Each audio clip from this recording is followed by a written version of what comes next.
हरिओम जी। कैसे हैं आप सब? मजामा। आप सबको दशहरे की हार्दिक शुभकामनाएं। मैं उम्मीद करती हूँ कि आप सबका दशहरा मंगलमय, सुखमय, आनंदमय, खुशी से भरा बीता होगा। देखो, असत्य पे सत्य की जीत, अज्ञानता पे ज्ञान की जीत, बुराई पे अच्छाई की जीत, रावण को जलाना वो इसी बात का प्रतीक है कि जो असत्य है उस पे सत्य की जीत होके ही रहती है देर सवेर। क्योंकि इतना महाज्ञानी, महाविद्वान, महापंडित, शास्त्रों का ज्ञाता जब वो अज्ञानता के वशीभूत होके हर बार जलाया जाता है, यही बताने के लिए बार बार मतलब जो है उसको दिया सलाई लगाई जाती है कि देखो, सत्य की जीत होके ही रहेगी, बुराई खत्म होगी ही होगी, असत्यता मिटेगी ही मिटेगी, देर सवेर उजाला होगा ही। क्योंकि अज्ञानता कब तक अज्ञान, आखिर कभी ना कभी तो रोशनी की किरण फूटेगी ना। आज हम 2-3 दिन बाद मिल रहे हैं, तो कुछ हमारा नवरात्रि का प्रोग्राम चल रहा था, उस वजह से बिज़ी रहे।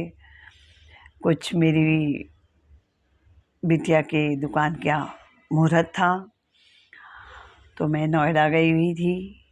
उसने कैफ़े खुला है। आप सबसे मैं यही कहूँगी कि आप सब उसको बेस्ट विशेस दें, दुआएं दें। भगवान उसके कार्य व्यापार में उन्नति करे, खूब तरक्की करें बच्चे।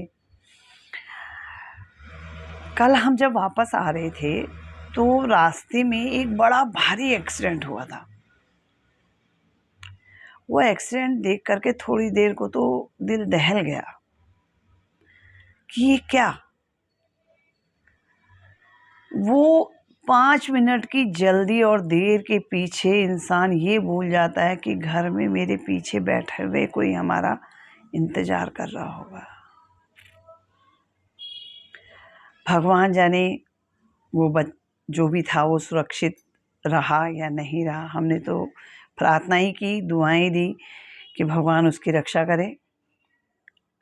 लेकिन क्या मिलता है ऐसा करके?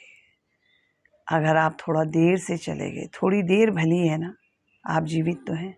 अगर आपको कुछ हो गया तो आप सोच सकते हैं कि आपके पीछे जो आपका परिवार है, आपके भाई बहन हैं, माता पिता हैं, बच्चे हैं, क्या होगा। और ये अकाल मृत्यु है, ये स्वाभाविक मृत्यु नहीं है।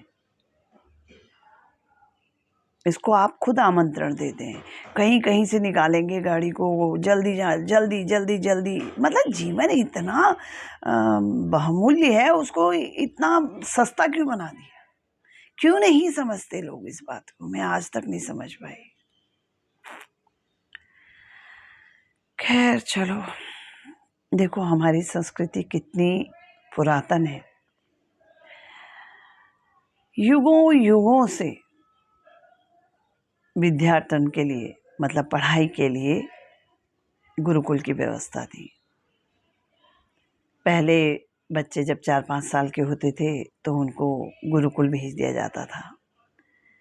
वो गुरुजी के संरक्षण में रहते, वहाँ शिष्टाचार सीखते, नियम सीखते, गुरुजी के जो दैनिक जीवन के कार्यक्रम होते थे, जैसे पानी भर के ले आना गुरुजी के लिए, लकड़ी काट के ले आना, सब्जी काट देना, धो देना, मतलब तरह तरह के जितने भी नियम होते हैं वो सब नियमों का पालन करना, एक दूसरे के साथ रहना, एक दूसरे को कोऑपरेट करना, मतलब एक सुव्यवस्थित जीवन, एक उच्च जीवन कहना चाहिए जिसे, वो गुरुकुल में सिखाते थे।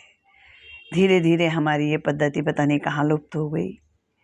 फिर स्कूल का ज़माना आ गया, बच्चे स्कूल जाते, ये नहीं कहूँगी कि मैं बच्चे स्कूलों में कुछ नहीं सीखते, सीखते हैं, सब कुछ सीखते हैं सब, पर वो जो नियम था, वहाँ का जो शिष्टाचार था, या वहाँ की जो पढ़ाई थी, उसके साथ जो दैनिक जीवन में मतलब कैसे जीना चाहिए, कैसे मतलब परिस्थितियों का सामना करना चाहिए, कैसे सामंजस्य, कैसे एक दूसरे के साथ रहना है, कैसे मतलब अपने काम खुद करने हैं, मतलब सिर्फ किताबी ज्ञान नहीं था, सब तरह का ज्ञान देना शास्त्रों में, मतलब बच्चों को खेल कूद का और ये क्या बोलते हैं उनको शस्त्र का, सब चीज का मतलब जो है ज्ञान दिया जाता था।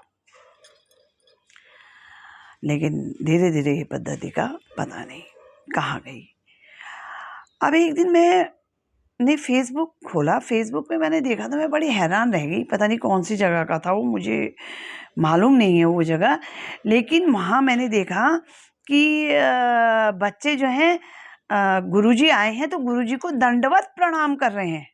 लड़कियां हाथ जोड़ के प्रणाम कर रही हैं और लड़के जो हैं वो दंडवत प्रणाम कर रहे हैं गुरुजी को। और क्या मतलब, और क्या बोल रहे थे वो, राधे कृष्णा कृष्णा कृष्णा राधे राधे। बड़ी हैरान हुई। और वो अंग्रेज बच्चे थे सब। हाँ देखो, विदेशी जो है, विदेश में जो है हमारा कल्चर, हमारी संस्कृति को हमसे छीन रहा है। छीन क्या रहा है मतलब, वो तो माना मतलब ले रहा है, हम सीख रहा है हमसे। हाँ, हमारी पद्धतियाँ अपना रहा है, और भारत में जो है ये सब पद्धतियाँ लुप्त हो गई, पता ही नहीं है इनका कहाँ है। मतलब अंग्रेज खुद तो चले गए, लेकिन अभी भी हमें गुलाम बना के ही छोड़ा है। हमें अपनी मातृभाषा के में बात करने में या मदर टंग में बोलने में जो है झिझक, या वैसे में उन्हें कोई फ़र्क नहीं पड़ता, वो अपनी मातृभाषा में ही बोलेंगे। और देखो, हम गए, अरे भगवान का नाम ले ले, लोग कहेंगे क्या यार ये तो भगवान का नाम, हाय हेलो ऐसे बोलते। और वो लोग, मैंने मतलब बहुत बार देख ली ये चीज़ कि वो लोग जो है राधे राधे, गोविंद राधे, गोपाल राधे, मतलब भगवान के नाम लेकर के जो है खेल में भी, जैसे वो पहले एक खेल होता था ना, क्या बोलते थे उसको, जिसमें वो मतलब एक बच्चा सीधा बैठा है, एक उल्टा बैठा है, ऐसे करके 8-10 बच्चे बैठे हैं, और एक बच्चा जो है वो डन है और वो घूम रहा है, चारों तरफ घूम रहा है, और किसी के पीछे रुमाल छोड़ देगा।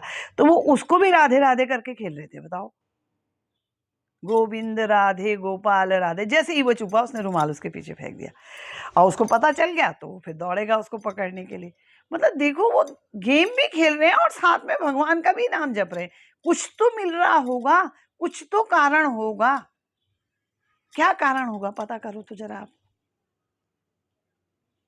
हम क्यों अपनी उससे बाहर जा रहे हैं? हम क्यों अपनी संस्कृति, अपनी सभ्यता, अपना कल्चर भूल रहे हैं? आखिर क्यों? जो साइंटिस्ट अब खोज कर करके बता रहे हैं, वो हमारे मतलब शास्त्रों में हमारे पंडितों को, हमारे जो संत लोग हैं, महापुरुष हैं, उनको सबको पता है। कितनी हैरानी की बात है। हमें तो गर्व होना चाहिए, हम हिंदू हैं, हमने हिंदुस्तान में, भारत में जन्म लिया है, हम तो उस धरती के लाल हैं जो अपना खून दे करके धरती माँ को सींचे। तो ये सब बातें सोच के, सुन के बड़ा अजीब सा भी लगता है और हैरानी भी होती है। गुरुकुल में बच्चों को एक दूसरे के साथ कैसे रहना चाहिए, एक दूसरे के साथ कैसे शेयर करना चाहिए, और एक दूसरे के साथ मतलब हर चीज़ का मतलब कैसे जीवन में आगे बढ़ना है। ये नहीं कि अरे मैं अच्छे नंबर से पास हो जाऊं, तू ना, नहीं नहीं, ये सब चीज़ें नहीं। और बच्चों के अंदर भी अपने गुरु के लिए, अपने अध्यापक के लिए जो मान सम्मान, मर्यादा, जो मतलब एक उनके दिल में उनके प्रति जो प्रेम भाव, वो आजकल के बच्चों में कहाँ है, कहाँ बच्चे अपने टीचर्स का, अपने गुरुओं का सम्मान करते हैं। तो आज की वीडियो यहीं पे समाप्त करती हूँ। बाकी बातें कल करेंगे।